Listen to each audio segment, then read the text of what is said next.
आज से 200 दिन पहले हम एक एक्सपेरिमेंट किए। हम डिसाइड किए कि हम सिर्फ ईटीएफ में इन्वेस्ट करेंगे, कोई स्टॉक्स नहीं, कोई म्यूचुअल फंड नहीं, सिर्फ ईटीएफ। और आज 200 दिनों के बाद मेरा पोर्टफोलियो लगभग 1.76 लाख का हो गया है और इस बीच हम लगभग 23,000 का प्रॉफिट भी बुक कर चुके हैं। तो आज की वीडियो में हम आपको दिखाने वाले हैं मेरा पूरा ईटीएफ पोर्टफोलियो, हम ईटीएफ कैसे सेलेक्ट करते हैं और इन 200 दिनों की इन्वेस्टिंग जर्नी में हमको क्या सीखने को मिला। तो हम एक छोटे से गाँव में कंस्ट्रक्शन मटेरियल का एक दुकान चलाते हैं। कभी सेल्स और प्रॉफिट ज्यादा होता है तो कभी बिल्कुल ही कम। अब दिक्कत हमको ये फील हुआ कि जो भी पैसा बचता था वो वापस दुकान में ही री इन्वेस्ट हो जाता था। उस पैसा का हम सामान ही मंगा लेते थे। अब मान लो कि अचानक हमको पैसा का जरूरत पड़ गया तो इंस्टेंट तो हम दुकान का सामान नहीं बेच सकते हैं। वो तो जब कस्टमर आएगा, माल खरीदेगा, तभी हमारे हाथ पे फिर वापस पैसा आएगा। तो हम डिसाइड किए कि हम अपने प्रॉफिट के कुछ हिस्से को ऐसे जगह पे इन्वेस्ट करेंगे जहां हमको मार्केट आवर में बाय और सेल का फ्रीडम मिले, कम से कम रिस्क हो और बिल्कुल मेरे दुकान की तरह जब भी सस्ता मिले हम खरीद सके और जब भी प्रॉफिट बुक करना हो हम बुक करके पैसा निकाल सके। और उसके बाद हम अपना एक्सपेरिमेंट स्टार्ट किए कि 200 दिनों तक हम सिर्फ ईटीएफ में इन्वेस्ट करेंगे और देखते हैं कि रिजल्ट क्या निकलता है। और इसके बाद हम अलग अलग सेक्टर के ईटीएफ में इन्वेस्ट करना स्टार्ट कर दिए। Gold, silver, Nifty, mid cap, small cap, यहाँ तक कि यूएसए और चाइना के भी ईटीएफ में इन्वेस्ट करने लगे। अब ऐसा बिल्कुल भी नहीं है कि रैंडम हम कोई भी ईटीएफ उठा के खरीदने लगे। ईटीएफ सेलेक्ट करने के लिए मेरे पास एक सीक्रेट तरीका है। तो कोई भी ईटीएफ में इन्वेस्ट करने से पहले हम 4 चीज देखते हैं: एयूएम, वॉल्यूम, ट्रैकिंग एरर और एक्सपेंस रेशियो। अब ईटीएफ में वॉल्यूम और एयूएम जितना ज्यादा उतना बढ़िया, ट्रैकिंग एरर और एक्सपेंस रेशियो जितना कम उतना बढ़िया। इन चीजों के बारे में हम बहुत सारी वीडियो में बात कर चुके हैं। अब इन चारों पैरामीटर पे हम ईटीएफ को कैसे सेलेक्ट करते हैं इसके लिए आपको हम ले चलेंगे अपने एक्सेल सीट पे। मान लो हमको स्मॉल कैप ईटीएफ में इन्वेस्ट करना है तो बहुत सारे स्मॉल कैप के ईटीएफ हैं, अलग अलग कंपनियों की, अलग अलग एएमसी की। तो उनमें से हमारे लिए बेस्ट कौन सा रहेगा, इसके लिए एक्सेल सीट पे हम 5 स्मॉल कैप कंपनी को सबसे पहले लिख दिए हैं। अब हमारे पास 5 स्मॉल कैप ईटीएफ है जिनमें सबसे पहला है एचडीएफसी का एसएमएल 250, दूसरा है मोतीलाल ओसवाल का मो स्मॉल 250, तीसरा है डीएसपी का स्मॉल एड, चौथा है ग्रो का और पांचवा है मिराई एसेट का स्मॉल 250। अब हम बारी बारी से इन पांचों ईटीएफ का एयूएम, वॉल्यूम, ट्रैकिंग एरर और एक्सपेंस रेशियो का कॉलम बनाएंगे और सबको नोट डाउन करते हैं। तो अब हम बारी बारी से इन पांचों ईटीएफ का एनालिसिस करेंगे। सबसे पहला है एचडीएफसी एसएमएल 250। इसका एयूएम देखें तो 1711 करोड़ का है जो काफी बढ़िया है। वॉल्यूम 16 लाख एवरेज मान के चल सकते हैं, ये भी बहुत ही बढ़िया है। ट्रैकिंग एरर 0.09% बढ़िया है, यानी कि जितना कम उतना बढ़िया। एक्सपेंस रेशियो भी 0.25% है, ये भी बढ़िया है, यानी कि सारे पैरामीटर्स पे ये सही है। तो इसको हम अपने टेस्ट में पास करते हैं। अच्छा, अब दूसरा जो हमारा ईटीएफ है वो है मो स्मॉल 250, मोतीलाल ओसवाल का।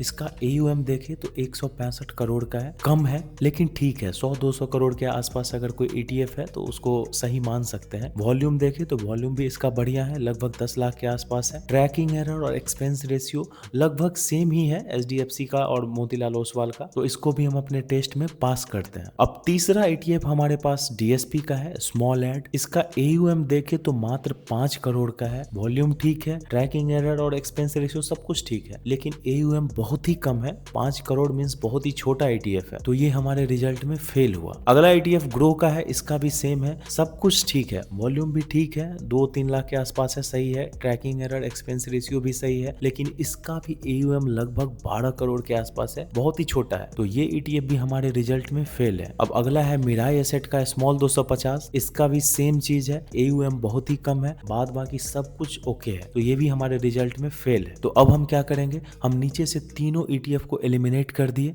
अब हमारे पास बचा एचडीएफसी और मोतीलाल ओसवाल। अब चूंकि ये दोनों ईटीएफ हमारे रिजल्ट में पास है तो अब तो ये मुश्किल हो गया कि इन दोनों में से किसको सेलेक्ट करें। तो देखो, इन दोनों में लगभग बाकी चीजें सेम है, ट्रैकिंग एरर, एक्सपेंस रेशियो दोनों का अच्छा है, वॉल्यूम दोनों का अच्छा है, लेकिन एयूएम में बहुत बड़ा डिफरेंस है। एचडीएफसी का एयूएम 1700 करोड़ का है और मोतीलाल ओसवाल का मात्र 165 करोड़ का। तो फाइनल रिजल्ट हमारा ये रहा कि मोतीलाल ओसवाल भी एलिमिनेट हो गया और हम सेलेक्ट करेंगे एचडीएफसी के स्मॉल कैप ईटीएफ को। अब देखो, ये बिल्कुल भी रिकमेंडेशन नहीं है कि ये ईटीएफ अच्छा है और ये खराब है। हम अपनी खुद की बात करें तो हम मोतीलाल ओसवाल के स्मॉल कैप में इन्वेस्ट किए हुए हैं और इसका सिंपल सा रीजन है कि उसका ईटीएफ थोड़ा सा सस्ता आता है। सस्ता कहने का मतलब 15-16 रुपया के आसपास आता है, तो मेरे पास 20 रुपया भी चेंज अगर बचा रहता है तो उसका हम एक ईटीएफ खरीद सकते हैं। बस यही लॉजिक है और ये मेरा पर्सनल एनालिसिस एनालिसिस है, ये वीडियो सिर्फ एडुकेशन पर्पस के लिए है। हम सेबी सर्टिफाइड रिसर्च एनालिस्ट नहीं है। स्टॉक मार्केट में पैसा डालने से पहले, कोई भी ईटीएफ या स्टॉक खरीदने से पहले खुद की एनालिसिस करो या फिर अपने रिसर्च एनालिस्ट की सलाह लो। और इसी तरह की स्ट्रेटजी के बदौलत एक ईटीएफ में हमको अच्छा प्रॉफिट भी हुआ।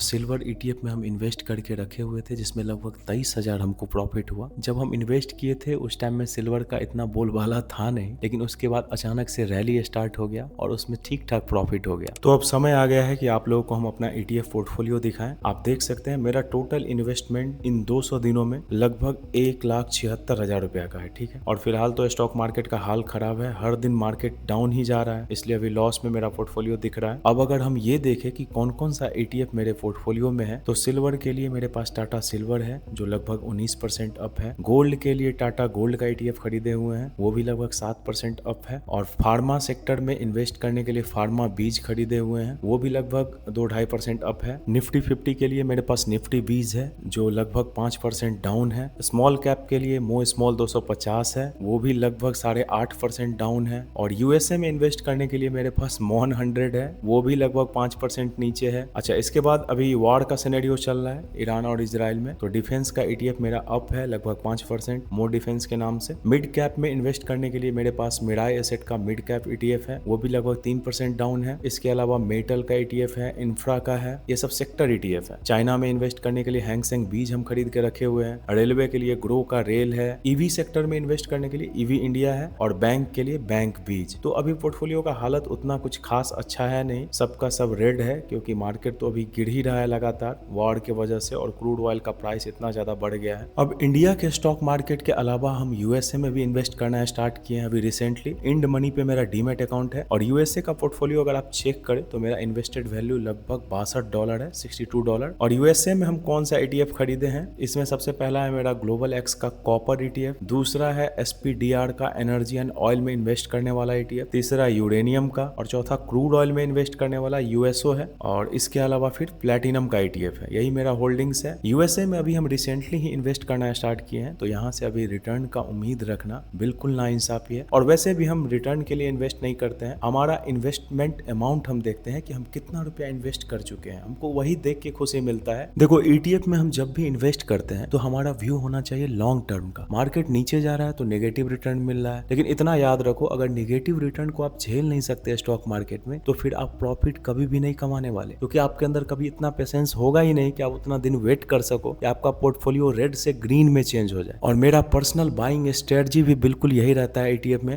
अभी मार्केट गिर रहा है, हम हर दिन खरीद रहे हैं, हर दिन निफ्टी में इन्वेस्ट कर रहे हैं, बैंक के ईटीएफ खरीद रहे हैं। वैसे अगर आप चैनल पे पहली बार आए हैं तो मेरा नाम है रघु रोकड़ा और हम हैं हैदराबाद के भाई, और हम एक मिशन पे हैं, हर दिन अपने हेल्थ, वेल्थ और माइंडसेट को अपग्रेड करने का मिशन। और साथ में मेरा मिशन ये भी है कि हम आप लोगों को भी मोटिवेट करें, मेरे तरह आप भी बिल्कुल जीरो से स्टार्ट कर सकते हैं। अब मेरा सिंपल सा बिलीफ है, स्टॉक मार्केट पैसा कमाने का जगह नहीं है। पैसा कमाने के लिए आपको इनकम सोर्सेस बिल्ड करने पड़ते हैं, और मेरे 3 इनकम सोर्सेस हैं। पहला मेरा दुकान, जहां मार्च में अभी तक मेरा लगभग 2,13,000 का सेल्स हो चुका है और जहां से लगभग 40,000 रुपया मेरा प्रॉफिट जनरेट हो चुका है। और दूसरा इनकम सोर्स अपन का खेती बाड़ी ब्रो, अपन का सरसों कट गया है, आप देख सकते हैं वीडियो में एकदम पूरा क्लियर दिखा रहे लामाई। जैसे आप लोग गोल्ड ईटीएफ में इन्वेस्ट करते हैं ना भाई लोग, वैसे अपन गरीब किसान लोगों का ये गोल्ड है, देख रहे हो ना कैसा येलो येलो गोल्डन कलर का। और तीसरा इनकम सोर्स मेरा यूट्यूब बन चुका है, जहां से अभी तक हम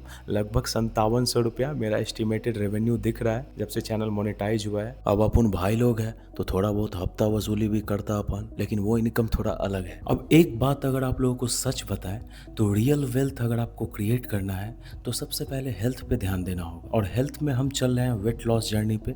मेरा वजन बहुत ज़्यादा बढ़ गया, तो 70 kg तक वेट लाने का टारगेट है मेरा, और इसके लिए हम करते हैं हर दिन 5 से 6 किलोमीटर की वॉकिंग, और साथ में हम पिछले 200 दिनों से लगातार 30 से 40 मिनट बॉडी वेट वर्कआउट करते हैं, जैसे स्किपिंग, पुशअप्स वगैरह। अब चाहे हमें अपना वजन कंट्रोल करना हो या फिर स्टॉक मार्केट में अपने इमोशन को कंट्रोल करना हो, सबसे पहले कंट्रोल करना पड़ता है अपने माइंड को। और यही रीजन है कि अपने हेल्थ और वेल्थ से पहले हम अपने माइंडसेट को प्राथमिकता देते हैं, उसे अपग्रेड करने की कोशिश कर रहे हैं। और इसके लिए हम मेडिटेशन करते हैं हर दिन खुली हवा में प्रकृति के बीच बैठ के। तो यही था मेरा हेल्थ, वेल्थ और माइंडसेट का मिशन।